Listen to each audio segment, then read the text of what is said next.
Olá, boa tarde, meu quinto ano. Tio Jorge hoje deu uma aula de história presencial para os pequenos que vieram para a escola, hoje, dia 26, tá bom? Aos que não puderam vir para a escola, o tio vai fazer o que nós fizemos em classe, tá bom, pessoal? Então, não se preocupe não, que todo mundo vai aprender junto. Então, olha só, na aula de hoje, nós falamos sobre navegações, tá? Navegações. Nós falamos sobre o primeiro país que começou nesse processo de navegação, ainda em 1415, faz tempo, né? Nossa. O primeiro país que começou a navegar pelo mundo foi Portugal. Falamos na aula a respeito disso. E nós fizemos um pequeno esquema, assim como o mapa mundi. Ó. Aqui nós temos aqui o continente americano, né? Nós temos aqui o continente europeu, o continente africano, nós temos a Ásia, enfim. Que antigamente a Ásia, a gente era chamado de Índias. As Índias, né? Aqui fica o Brasil, mais ou menos nessa faixa aqui. E desse lado Portugal e Espanha. Então Portugal, ele tentou, como nós já havíamos dito em outra ocasião, em outra aula, aqui é só mais para revisar, viu gente? Portugal tentava chegar até as Índias para comprar especiarias, tá bom? E o que é especiaria, gente? É pimenta, cravo, tecido, corante, né? Corante, enfim, noz moscada, e tantos outros temperos que existiam naquele tempo que eram muito caros, preço de ouro, né? Inclusive até o próprio ouro poderia ser considerado uma especiaria. Então, gente, Portugal sendo o primeiro país a navegar e o seu rei preocupado em chegar até as Índias, né? Então o que é que o reizinho poderia fazer? O que é que o rei de Portugal poderia fazer? Contratar navegadores, né? Os navegadores pertenciam a uma turma de gente ligada à economia chamada de burguesia. Tá? A burguesia havia estudado muito, Portugal tinha, digamos, investido muito em educação e a burguesia descobriu técnicas de navegação e era dona dos navios. E muitos navios, o próprio rei também comprou e começou também a ser dono desses navios. Então, o que é que ocorre? A burguesia disse, tudo bem, majestade, a gente vai até as Índias. E a gente tem que pegar material pra gente, especiarias pra gente, a gente paga os impostos. O rei ajudou e tal, enfim. Só que como eles não poderiam ir por terra, por qual motivo eles não poderiam ir por terra? Era mais perto do que dar uma volta danada para chegar até as Índias, né? Ó. Tinha que dar uma volta na África. Porque aqui nesse pedacinho, bem aqui nesse trecho, as cidades italianas não deixavam ninguém passar. Essas cidades aqui, ó, Gênova e Veneza, eram muito fortes, né? E não deixavam ninguém passar por terra. Se passasse, tinha que pagar um imposto muito alto. E se não quisesse pagar o imposto, eles entravam em guerra. E como eles tinham muitos aliados por aqui, não tinha como enfrentar todo mundo. Dava mais prejuízo do que lucro ir para as Índias por terra. Então, o pessoal resolveu então investir na navegação. E Portugal saiu na frente exatamente por isso, porque ele tentou navegar circulando o continente africano até chegar nas Índias aqui. Desse lado de cá ele poderia comprar suas especiarias, o pessoal poderia voltar para casa e pagar seus impostos com o rei e ficar muito rico. Isso aqui nós já falamos em certa ocasião. O Bartolomeu Dias, por exemplo, tentando fazer essa volta, ele chegou até o Cabo das Tormentas, que é uma região muito perigosa, uma região muito cheia de tempestades, cheia de rochas, onde navios naufragavam, enfim. O Bartolomeu Dias conseguiu passar por aqui. Só que ele voltou, não chegou até aí as Índias não. Ele acabou mudando aqui o nome de Cabo das Tormentas para Cabo da Boa Esperança. O Vasco da Gama, que era outro navegador português, conseguiu chegar até lá, na cidade de Calicut. Depois outros navegadores conseguiram também chegar até essa região. Mas os espanhóis ficaram meio assim com medo de perder o espaço para Portugal e começaram também a tentar chegar até as Índias. O rei Fernando da Espanha acabou, digamos assim, contratando um navegador chamado, que é o rei da Espanha, o Fernando. O Fernandão estava aqui, chama aí, chama lá, lá vem Cristóvão Colombo, né? Cristóvão Colombo para tentar segurar a situação, tentar navegar para também chegar até as Índias. Colombo era muito inteligente, muito esperto, de origem italiana. Ele acabou convencendo o rei Fernando a navegar em linha reta. Essa parte vermelhinha que o tio vai colocar aqui é a navegação de Colombo. Colombo ele tentou navegar em linha reta para dar a volta ao mundo e chegar bem aqui, ó, nas Índias, que hoje a gente chama de Ásia, tá bom? Então Colombo pensou, se o mundo é redondo, eu posso muito bem navegar em linha reta e chegar do outro lado do mundo tranquilo, sem nenhuma dificuldade. Só que o Colombo não sabia que existia essa terra todinha aqui na frente, ó. Colombo não conhecia o nosso continente. O Colombo chegou até aqui pensando que tinha chegado nas Índias e chamou todos os habitantes daqui de índios, né? Chamou todo mundo aqui de índios achando que tinha chegado nas Índias. O Colombo morreu pensando que tinha chegado nas Índias. Só que depois do Colombo, um outro navegador chamado Américo Vespúcio, né? Américo Vespúcio fez a mesma viagem do Colombo e descobriu que Colombo estava errado, ele não tinha chegado nas Índias. O Américo Vespúcio corrigiu o erro do Colombo, dizendo que ele tinha chegado num novo território. Esse novo território recebeu o nome de América, exatamente em homenagem ao Américo Vespúcio, que descobriu o erro do Colombo. Até aí tudo bem, até aí tudo jóia, né? Então, de tanto navegar por lá e por cá, Espanha e Portugal precisavam entrar num acordo. Quem ia ficar com qual pedaço do mundo? Então, olha só, o Papa Alexandre VI resolveu fazer uma reunião com eles numa cidade espanhola chamada Tordesilhas, onde houve a assinatura de um documento que dividiu o mundo aqui conhecido, né? Dividiu o novo continente entre Portugal e Espanha. Desse lado ficava Portugal, sendo dono do novo mundo aqui, do novo continente. Do lado de cá ficava a Espanha, para explorar esse lado de cá do continente. O nome desse acordo foi conhecido como Tratado de Tordesilhas, tá bom? Tratado de Tordesilhas. Ok, meus pequenos estudantes, olha só.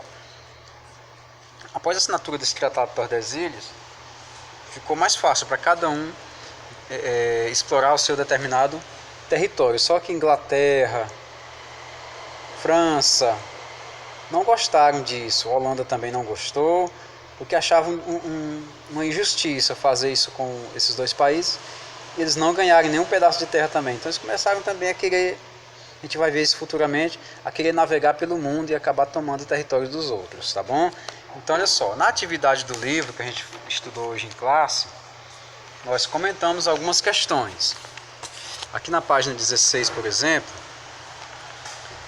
nós colocamos aqui em qual ano tiveram início as navegações, né?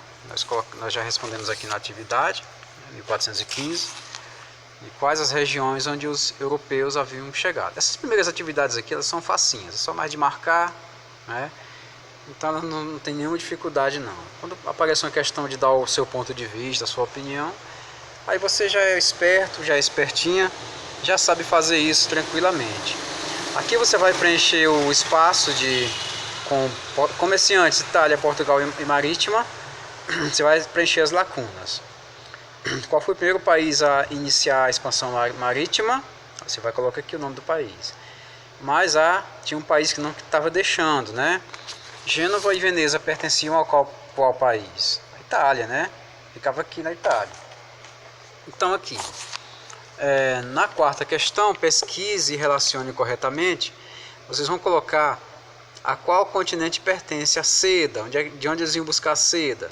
Você pode fazer uma pesquisa também, né?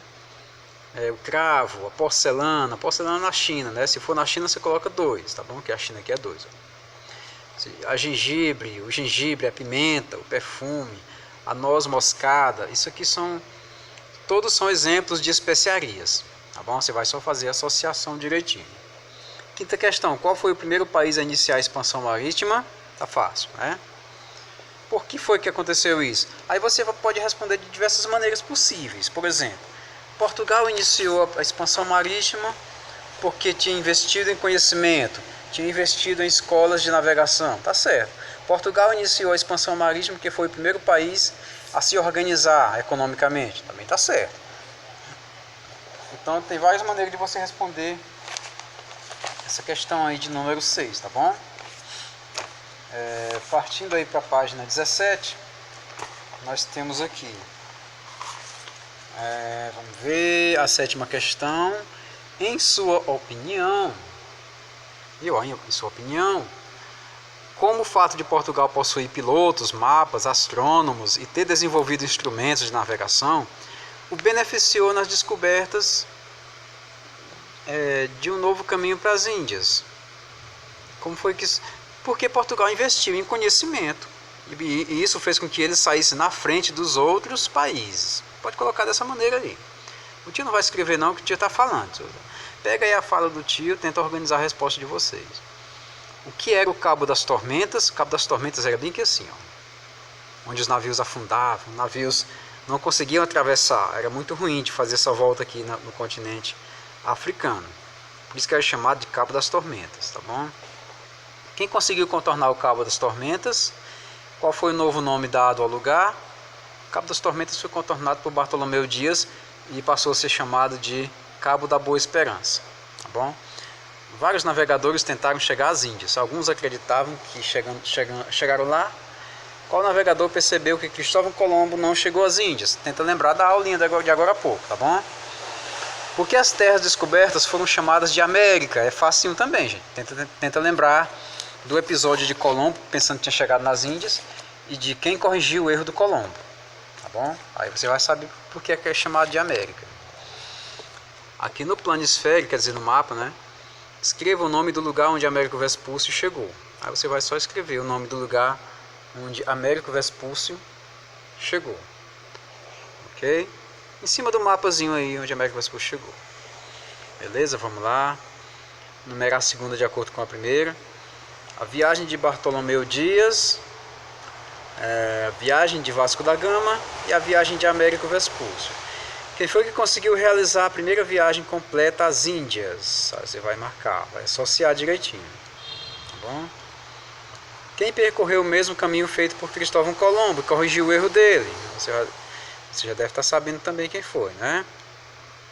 Quem contornou a África chegando ao Cabo das Tormentas, depois chamado Cabo da Boa Esperança, e achando ser possível chegar às Índias por esse caminho? Você vai entender. Foi o rapazinho lá que mudou o nome até para Cabo da Boa Esperança, né? Vamos para a próxima página. O que mais temos aqui?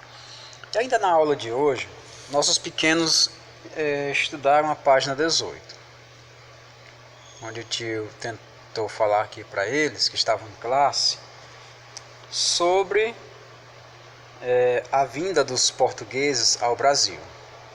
Tá bom?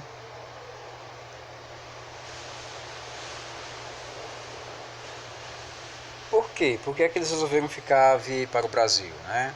Nós temos aqui o continente americano mais uma vez, né? Nós temos aqui o continente europeu de novo. Aqui é a Itália, essa bota aí é a Itália. Ásia, África.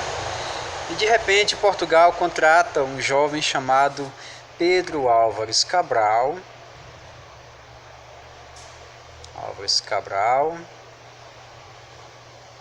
Para fazer uma viagem à Ásia, para chegar também nas Índias. Só que o Cabral ele já sabia que existia a América, né? Então ele chegava aqui onde hoje é a Bahia. Depois de lá ele costumava passar para as Índias. Dessa maneira que Pedro Álvares Cabral começava a circular o oceano, com 13 navios e mais de 1.500 marinheiros, né? 13 navios, muitos navios. Então ele ia, ele vinha, ele voltava novamente, e aqui ele criava as chamadas feitorias. É uma espécie de armazéns onde se guardavam coisas, né? onde se deixava, onde se chegava para descansar da viagem, enfim. Então, o Cabral ele acabou nesse movimento aí, tendo contatos, os primeiros contatos com os nossos belíssimos habitantes, né? Nossos belíssimos habitantes, que são, a gente chama de índios. Colombo chamou de índio, né? Então todo mundo depois dele resolveu chamar também de índios. Os índios moravam nessa região, não que eles chamassem de Brasil, não, eles não sabiam nem que existia esse nome. Os índios chamavam nossa região de Pindorama. Pindorama, né? Aí o tio explicou na sala que Pindorama quer dizer terra dos papagaios, tá bom? Terra dos papagaios. Professor, e aí, como eles falavam a língua dos portugueses? Claro que não. Eles tinham seu próprio idioma. Os portugueses perguntavam, e aqui o que é isso? Apontava para o chão. E o índio respondia, Pindorama. Aí os portugueses não sabiam o que quer dizer Pindorama, até que mais tarde se descobriu que Pindorama nada mais é do que terra dos belíssimos e coloridos papagaios que só haviam nessa região. Muito interessante, bem interessante. Só que os portugueses começaram a chamar essa região de outro nome, né? Em primeiro lugar, Cabral viu aquele monte ao longe, né? Com umas palmeiras ali, e começou a chamar de Monte Pascoal. Monte Pascoal. Tá vendo? Já está com dois nomes que o Brasil tem. Pindorama. Depois o Brasil foi chamado de Monte Pascoal pelos portugueses. Depois ele entendeu que não era só um monte, havia mais terras ali. E ele chamou de Ilha de Vera Cruz.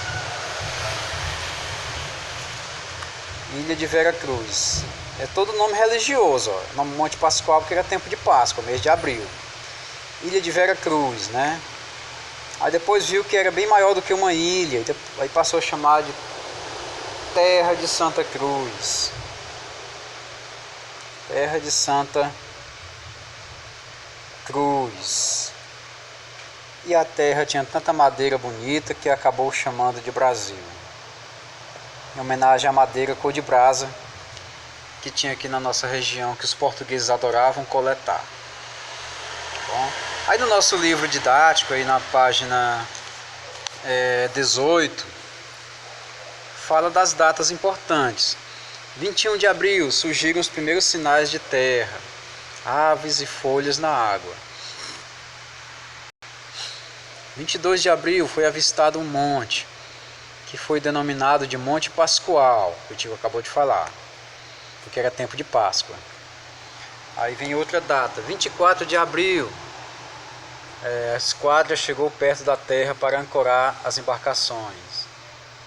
Então, acharam um lugar seguro, chamaram aí de Porto Seguro, né? 26 de abril, Frei Henrique de Soares de Coimbra celebrou a primeira missa no ilhéu da Coroa Vermelha. 1º de maio, em terra firme, foi celebrada a segunda missa no Brasil. E 2 de maio, a caravela de Gaspar de Lemos regressou a Portugal levando uma carta escrita por Pero Vaz de Caminha que relatava o descobrimento da nova terra.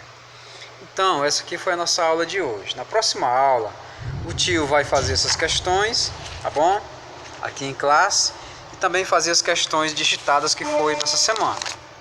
Tá bom, pessoal? Então fiquem na paz, tranquilidade a todos, saúde, muita paz. Tchau, meus pequenos, até mais.